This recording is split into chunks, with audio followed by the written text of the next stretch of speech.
उनके ससुर उनसे सिर्फ 3 साल बड़े थे। उनकी पत्नी उनसे 24 साल छोटी थी। ये शादी के वक्त इनकी उम्र 42 साल की थी और इनकी पत्नी की उम्र 18 साल की थी। उम्र का 24 साल का फासला था। उनके ससुर उनकी इस शादी के बेहद खिलाफ थे, क्योंकि यह उनकी दूसरी शादी थी और यह एक इंटर रिलीजन मैरिज थी, अंतर धर्म की विवाह था। जी हां, मैं बात कर रहा हूं पाकिस्तान के कायदे आजम मोहम्मद अली जिन्ना की दूसरी शादी, जो रतनबाई जिन्ना के साथ हुई थी। इस शादी ने उस जमाने में वो भूचाल मचाया, वो तहलका मचाया कि वो सब दुनिया आज तक याद रखती है। जिन्ना एक बार पहले शादीशुदा थे, उनकी धर्मपत्नी का स्वर्गवास हो गया था और उसके बाद उन्होंने दोबारा कभी शादी नहीं करी। मोहम्मद अली जिन्ना की पहली पत्नी का नाम था इमीबाई जिन्ना, जिससे उन्होंने 1892 में शादी करी थी। ये रिश्ते में इनकी फर्स्ट कजिन भी लगती थी। अपनी माताजी के दबाव में आने के बाद, उनके बहुत आग्रह करने के बाद जिन्ना साहब उनसे शादी करते हैं और फर्दर आगे पढ़ाई के लिए इंग्लैंड चले जाते हैं। अगले ही साल 1893 में इमीबाई जिन्ना बीमारी की वजह से इस दुनिया को छोड़ के चली जाती हैं और जिन्ना अगले 25 साल दोबारा विवाह नहीं करते। दोस्तों, हमारी ये कहानी शुरू होती है सन 1916 में, जब मोहम्मद अली जिन्ना अपने पड़ोसी, जो उनके बंबई में पड़ोस में उनके पड़ोस में रहा करते थे, दिनशा पतित, उनके दार्जिलिंग वाले एस्टेट में जाते हैं अपना कुछ दिन गर्मियों की छुट्टियां बिताने के लिए। वहां उनकी नजर उन दिनशा पतित की 16 वर्षीय बेटी रति पतित पर पड़ती है। रति पतित बेहद ज्यादा खूबसूरत और आजाद ख्यालात की लड़की थी। मोहम्मद अली जिन्ना के लिए यह एक लव एट फर्स्ट साइट जैसी कहानी थी। मोहम्मद अली जिन्ना उनसे बेहद इंप्रेस होते हैं। दोनों लोग दार्जिलिंग में उस प्रवास के दौरान आपस में खूब घुलते मिलते हैं और कहीं ना कहीं एक दूसरे के लिए प्रेम और आकर्षण इनमें डेवलप करता है। इसके बाद मोहम्मद अली जिन्ना सर दिनशा पतित, जो कि रति पतित के फादर थे, उनसे कुछ सवाल पूछना चाहते थे। वो इस रिश्ते के बारे में जानना चाहते थे। तो वो उनसे सीधा पूछते हैं कि आपका इंटर रिलीजियस मैरिज के बारे में क्या राय है। सर दिनशा पतित मोहम्मद अली जिन्ना की ये चाल नहीं समझ पाते और वो इसका जवाब देते हैं कि ये बहुत अच्छी चीज है। इससे समाज में जो हिंदू मुस्लिम या दो धर्म के बीच में जो भेदभाव हैं वो खत्म हो सकते हैं। उसकी वार्तालाप खत्म होने के बाद मोहम्मद अली जिन्ना स्ट्रेटली उनको सीधा पॉइंट पर आके कहते हैं कि वो उनकी बेटी रति से शादी करना चाहते हैं। दिनशा पतित इस बात को सुनते के साथ ही इतना आग बबूला हो जाते हैं, लेकिन वो अपने आप को बहुत ज्यादा संभालते हुए मोहम्मद अली जिन्ना को ये कहते हैं कि आपके और मेरी बेटी के बीच में 24 साल का फर्क है। ये उम्र का फासला बहुत ज्यादा है और मेरी बेटी अभी 18 साल की भी नहीं हुई है, तो इसलिए अभी वो शादी भी नहीं कर सकती है। तो आप इस प्रपोजल को अभी कंसिडर ही ना करें। बात खत्म हो जाती है। मोहम्मद अली जिन्ना भी इस बात को अब पहचान चुके थे कि दिनशा पतित इस शादी के लिए एग्री नहीं कर रहे हैं और मोहम्मद अली जिन्ना चुपचाप दार्जिलिंग से अपने बंबई वाले घर पे वापस आ जाते हैं। उम्र का ये फासला बहुत ज्यादा था, लेकिन उस वक्त ना तो मोहम्मद अली जिन्ना को उसकी चिंता थी और ना ही रति पतित को थी। लेकिन इस दौरान बंबई वापस आने के बाद भी मोहम्मद अली जिन्ना और रति पतित के बीच में संवाद जारी रहता है।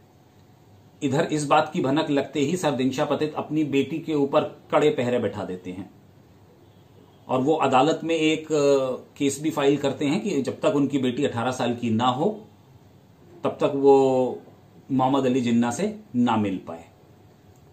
कोर्ट से उनके पास एक ऑर्डर भी होता है। मोहम्मद अली जिन्ना उन दिनों मुस्लिम राजनीति में बहुत ज्यादा आगे बढ़ गए थे, तो वो भी इस मामले में कोई तूल ना पकड़ने देने के लिए वो भी थोड़ा पीछे हटते हुए बैकफुट पर आ जाते हैं। लेकिन उनके संवाद आपस में जरूर चल रहे होते हैं एक दूसरे के साथ, और ये संवाद उनके जो हैं वो चलते हैं मोहम्मद अली जिन्ना और दिनशा पतित के कॉमन फ्रेंड्स के थ्रू। इन सब कॉमन फ्रेंड्स में से एक सज्जन थे जिनका नाम था अब्दुल्ला बरेलवी, जो कि उन दिनों बॉम्बे में डेक्कन क्रॉनिकल नाम की मैगजीन के एडिटर थे। मोहम्मद अली जिन्ना अब्दुल्ला बरेलवी के हाथों काफी पैगाम दिनशा पतित के यहां भेजा करते थे जो रति तक पहुंचते थे, और रति भी वापस जो जवाब दिया करती थी वो अब्दुल्ला बरेलवी के थ्रू ही दिया करती थी।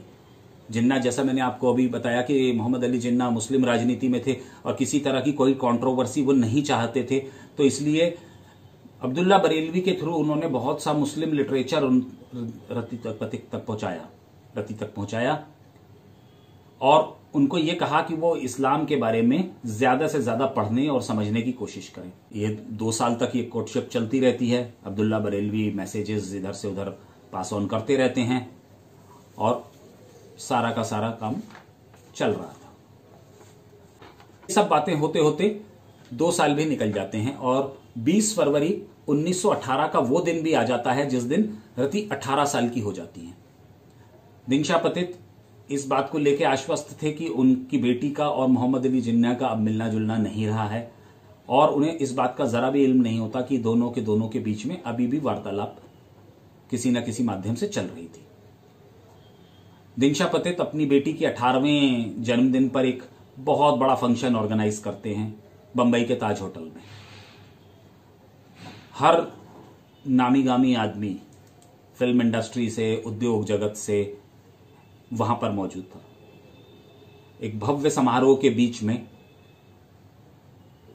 रति पतित एक अनाउंसमेंट करती हैं और वो अपने पापा को कहती हैं, थैंक यू पापा। थैंक यू पापा बोलने के बाद वो पूरी की पूरी पब्लिक के बीच में ये अनाउंस करती हैं कि आज मैं बालिग हो गई हूं, अब 18 साल की हो चुकी हूं और मैंने मोहम्मद अली जिन्ना की शादी का प्रपोजल अब स्वीकार कर लिया है और मैं उनके साथ अब शादी करने वाली हूं।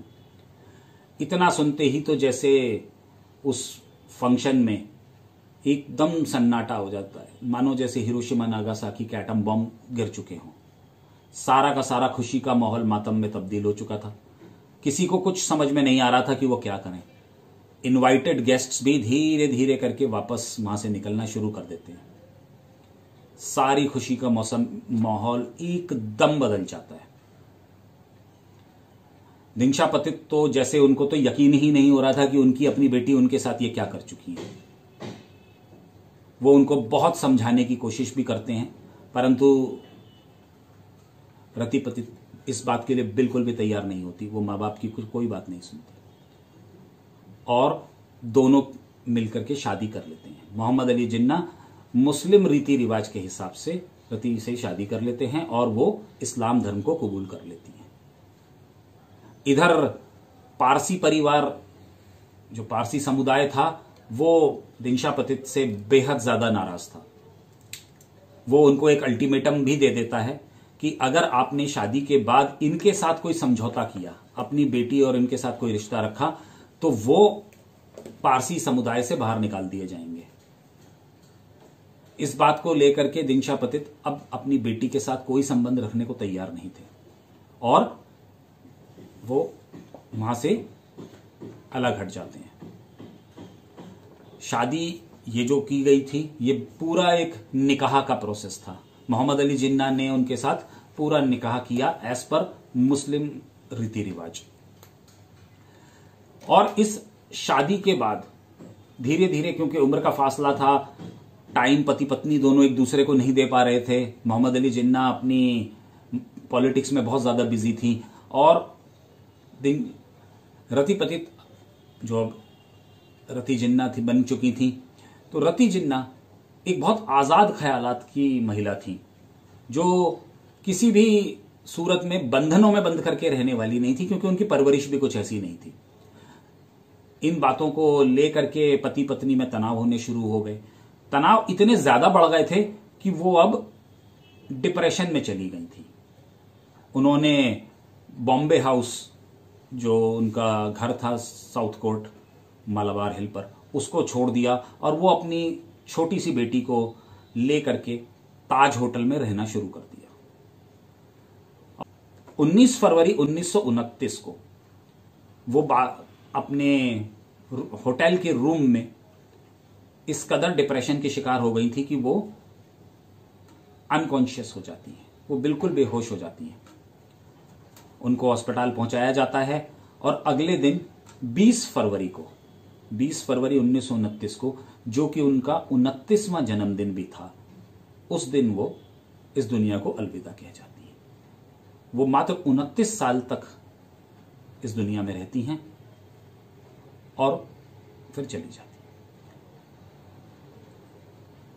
है। मोहम्मद करीम छागला, जो कि मोहम्मद अली जिन्ना के पर्सनल असिस्टेंट भी थे, उनके जूनियर थे, और भारत की आज़ादी के बाद भारत के विदेश मंत्री रोजेज इन दिसंबर में इस बात का जिक्र भी किया था।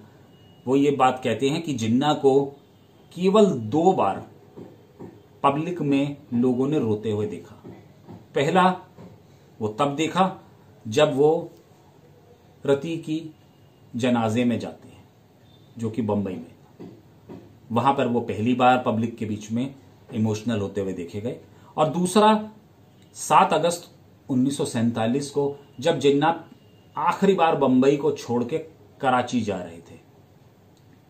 वो फिर दोबारा उस दिन रति के कब्र पर जाते हैं और फिर दोबारा वहां पर उनको इमोशनल तौर पे देखा जाता है।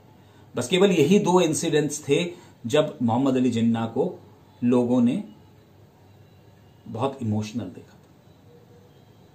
तो फ्रेंड्स, ये थी आज की हमारी कहानी मोहम्मद अली जिन्ना की, अपने से 24 वर्ष छोटी महिला से शादी की। आपको ये वीडियो कैसा लगा, इस बारे में हमें अपने कमेंट्स जरूर भेजिएगा। टिल देन, नमस्कार।